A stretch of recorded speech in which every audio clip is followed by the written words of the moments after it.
Mes amis, ce dimanche qui vient est le 3e dimanche du mois de juin.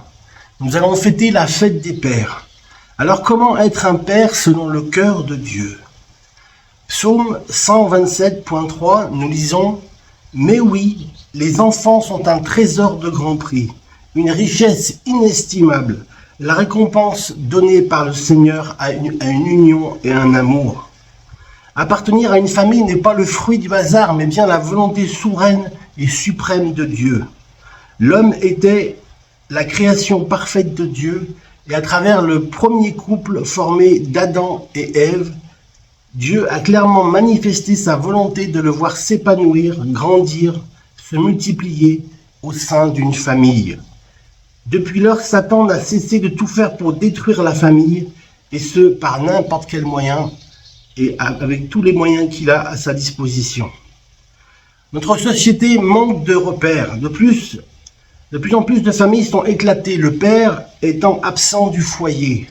Dans certaines cultures, il est même relégué au second plan par rapport à la mère. Être un bon père n'est pas facile, ce n'est pas une chose facile.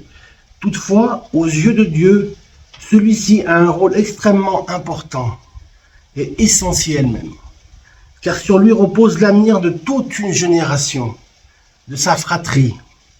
Il est un élément fondamental de la vie sur terre. Genèse, chapitre 1, verset 26, Dieu nous dit « Faisons les êtres humains à notre image et qu'ils nous ressemblent vraiment. » Et au verset 27, il est écrit « Alors Dieu crée les humains à son image et ils sont vraiment créés à l'image de Dieu. Il crée hommes et femmes. » Par ailleurs, nous notons dans Éphésiens au chapitre 3 et au verset 15 que toutes les familles de la terre tirent leur nom de Dieu. La Bible présente Dieu de différentes manières. Cependant, Jésus est venu nous révéler le véritable Père, l'amour du Père. Son amour, la compassion et la miséricorde qu'il a eue à notre égard. Il nous a réconciliés avec Dieu. Dans sa parole, nous découvrons sa volonté pour notre vie et ses précieux conseils pour nous aider à faire face à nos obligations familiales, parentales, et ainsi transmettre à nos enfants l'amour, les valeurs, l'enseignement, l'éducation pour bien vivre sur cette terre en tant que pèlerins. Éphésiens chapitre 5 verset 1 du Semeur, « Puisque vous êtes les enfants bien-aimés de Dieu, suivez l'exemple de votre Père. » Peut-être que tu n'as pas grandi avec ton père ou celui-ci a été absent, mais sache que la Bible t'offre la possibilité d'apprendre à devenir un père selon le cœur de Dieu. Qu'est-ce que ça implique? Nous lisons dans Romains chapitre 5 verset 5. « En effet, Dieu a répandu son amour dans nos cœurs par l'Esprit Saint qu'il nous a donné. » Alors, mon ami, toi qui es père, sois le sacrificateur de ton foyer. Qu'est-ce que ça veut dire? Tu as le rôle de chef spirituel de ton foyer, comme Christ envers l'Église. Éphésiens chapitre 5 verset 23 déclare « En effet, le mari est le chef de sa femme comme Christ est le chef de l'Église. Le Christ est le sauveur de l'Église qui est son corps, qui a été livré pour l'Église. » Amen. Ta maison est ta première Église. La cellule familiale est la première Église. Amen. Nous devons aimer nos enfants comme Christ a aimé l'Église. Ta femme et tes enfants sont tes brebis. Sont tes brebis, mon ami, sont mes brebis. Tu dois veiller sur l'atmosphère spirituelle dans ta maison, en priant assidûment afin que la paix, la joie, la bonne humeur, l'unité y règne, en invitant chaque jour le Saint-Esprit pour diriger et te conseiller dans ton rôle de père. Pourvoir au gîte et au couvert selon 1 Timothée chapitre 5 verset 8. C'est bien, mais être disponible est très important. La disponibilité. Écouter nos enfants, les voir grandir. Il faut que tu passes du temps avec tes enfants, à jouer, à discuter, à leur enseigner la parole de Dieu et en t'impliquant dans tous les domaines de leur vie, scolarité, sport, loisirs, fréquentation.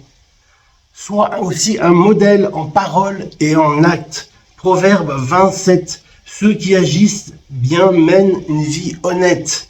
Les enfants qui viendront après eux seront heureux et ça continuera ainsi de génération en génération jusqu'à 1000 générations, nous dit la parole de Dieu. L'intégralité est une qualité qu'il te faut absolument avoir.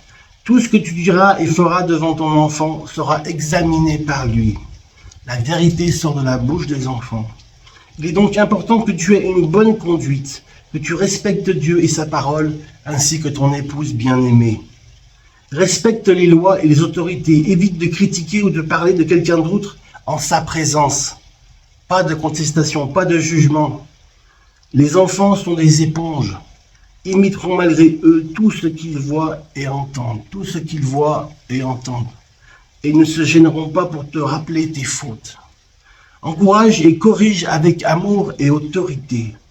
Dans Colossiens au chapitre 3, verset 21, « Parents, n'agacez pas vos enfants, sinon ils vont se décourager. » Avant de reprendre ton enfant, commence par l'encourager pour les efforts qu'il a faits. Il s'est amélioré.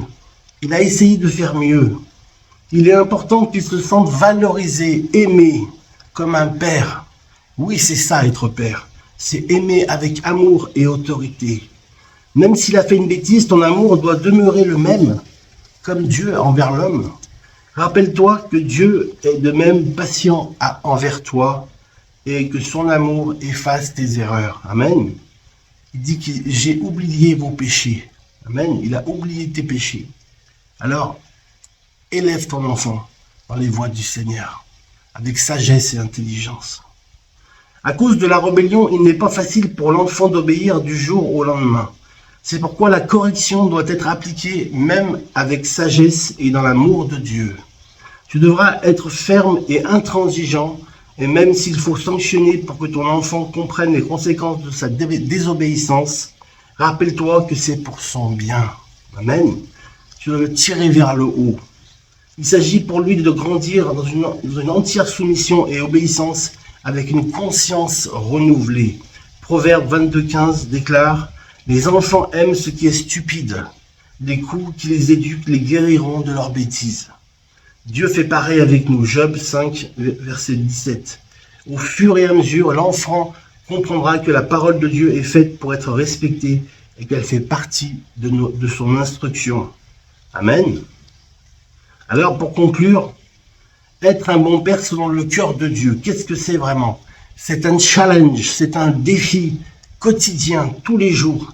Aujourd'hui, on a fait le taf, on a fait le travail en tant que père. Demain, il faudra tout recommencer. On ne sait pas si on sera un bon père demain. Aujourd'hui, on l'a été, mais demain, on ne sait pas. Pour ceux qui n'ont pas vécu ou reçu l'amour de leur père biologique. Mais si l'amour de Dieu est répandu dans ton cœur, alors il demeure réellement en toi. Là où son esprit demeure, lui aussi demeure le Seigneur Jésus. Tu peux être dès lors un bon père, toi aussi. Sois un bon père et bonne fête à toi.